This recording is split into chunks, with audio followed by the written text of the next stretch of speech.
At the dawn of the 21st century, the country that faced down the tyranny of fascism and communism is now called to action to deal with the tyranny of oil. For the very resource that has fueled our way of life over the last 100 years now threatens to destroy it if our generation doesn't act, and act boldly. We know what the dangers are here. We know that our oil addiction is jeopardizing our national security, that we fuel our energy needs by sending $800 million a day to countries that include some of the most despotic, volatile regimes in the world. We know that oil money funds everything from the madrasas that plant the seeds of terror in young minds to Sunni insurgents that attack our troops in Iraq. It corrupts budding democracies. It gives dictators from Venezuela to Iran the power to freely defy and threaten the international community.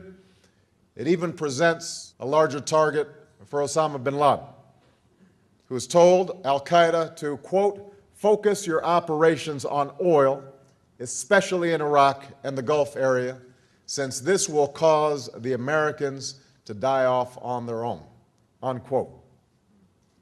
We know that our oil dependency is jeopardizing our planet as well, that the fossil fuels we burn are setting off a chain of dangerous weather patterns that could condemn future generations to global catastrophe.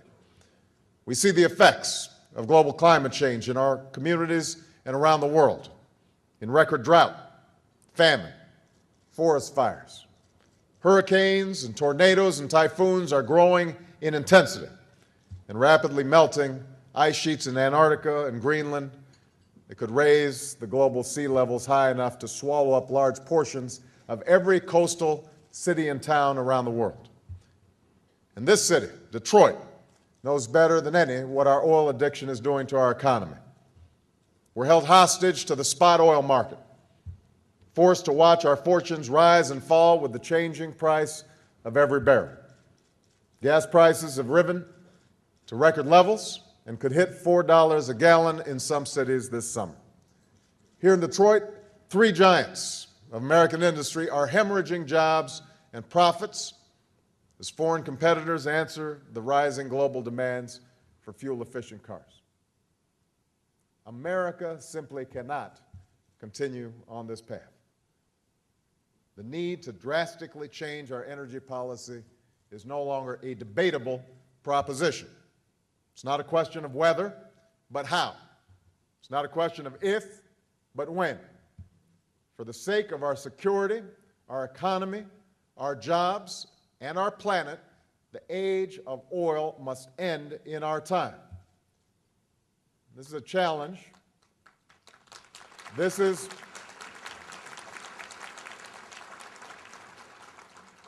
a challenge that has not been solved for lack of talking. Every single president since Richard Nixon has spoken in soaring rhetoric about the need to reduce America's energy dependence. Many presidents have offered plans and policies to do so. And yet every year that dependence keeps on growing. Good ideas are crushed under the weight of typical Washington politics. We politicians are often afraid to ask the oil and auto industries to do their part. And let's face it, those industries have armies of lobbyists to make sure that the status quo remains. Auto workers, understandably fearful of losing jobs and wise to the tendency of having to pay the price of management's mistakes, sometimes join in the resistance to change. The rest of us whip ourselves into a frenzy whenever gas prices skyrocket or a crisis like Katrina takes oil off the market. But once the headlines recede, so does our motivation to act. There's a reason for this. A clean, secure energy future will take another American miracle. It will require a historic effort on the scale of what we saw in those factories during World War II. It will require tough choices by our government. It will require sacrifice from our businesses. It will require innovation from our brightest minds. And it will require a sustained commitment from the American people. It's also going to take leadership willing to turn the page on the can't do, won't do, won't even try style of politics of the past. Leadership willing to face down the doubters and the cynics and simply say, believe me, we can do it if we really try. I will be that kind of president. A president who believes that America can, a president who believes that when it comes to energy, the challenge may be great and the road may be long, but the time to act is now. Who knows that we have the technology and we have the resources, and we are at a rare moment of growing consensus among Democrats and Republicans, unions and CEOs, evangelical Christians and military experts who understand that this must be our generation's next great task. A comprehensive energy plan will require bold action on many fronts. To fully combat global climate change, we'll need a stringent cap on all carbon emissions and the creation of a global market that would make the development of low-carbon technologies profitable and create thousands of new jobs.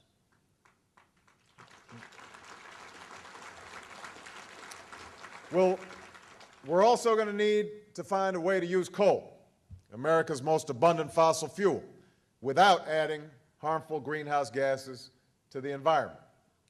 I've already endorsed a cap-and-trade system that would achieve real near-term reductions in greenhouse gas emissions and return America to a position of leadership so that we can secure an effective and equitable global solution to this crisis. It would invest substantial revenue generated by auctioning off emissions credits into the development of carbon sequestration, advanced biofuels, and energy efficiency. We also need new ideas on energy efficiency and the ability to harness renewable sources of energy, because there's absolutely no reason we shouldn't be able to get at least 20% of our energy from clean and renewable sources by 2020. I'm going to be laying out more detailed proposals on each of these areas in the months to come. So I want to be clear here today that I am by no means focused solely on the transportation industry. Everybody is going to have to participate. Everybody is going to have to chip in. But here in Detroit, I want to focus on a few proposals that would drastically reduce our oil dependence and our carbon emissions by focusing on two of their major causes: the cars we drive and the fuels we use.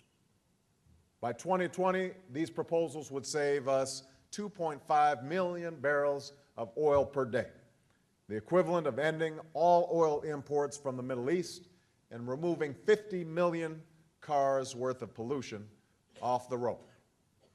I'm making these proposals here today because I don't believe in making proposals like this in California and then giving a different speech in Michigan. I think it's important for folks to know what it is that each of us stand for and how we want to partner with you here today. Now, if we're going to make significant progress, we're going to have to start with our cars, because if we truly hope to end the tyranny of oil, the nation must once again turn to Detroit for another great transformation.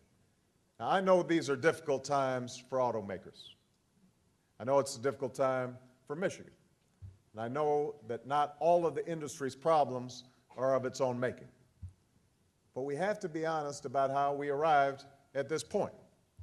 For years, while foreign competitors were investing in more fuel-efficient technology for their vehicles, American automakers were spending much of their time investing in bigger, faster cars. I understand that. I'm a relatively tall guy. Americans like big cars. I know the mayor would have trouble fitting into some of these small cars. I've got a brother who's 6'6", so we understand that in some sense automakers were responding to consumer demand. But we also have to know that whenever an attempt was made to raise our fuel efficiency standards, the auto companies would lobby against it, spending millions to prevent the very reform that could have saved their industry, even as they shed thousands of jobs and billions in profits over the last few years. They've continued to reward failure, in some cases with lucrative bonuses for CEOs. The consequences of these choices are now clear. While our fuel standards haven't moved from 27.5 miles per gallon in 2 decades, both China and Japan have surpassed us, with Japanese cars now getting an average of 45 miles to the gallon. And as the global demand for fuel-efficient and hybrid cars have skyrocketed, it's foreign competitors who are filling these orders. Just the other week, we learned that for the first time since 1931, Toyota surpassed GM as the world's best-selling automaker. At the dawn of the internet age, it was famously said that there were 2 kinds of businesses. There are those that use email and those that will. Today, there are 2 kinds of car companies: those that mass-produce fuel-efficient cars and those that will. The American auto industry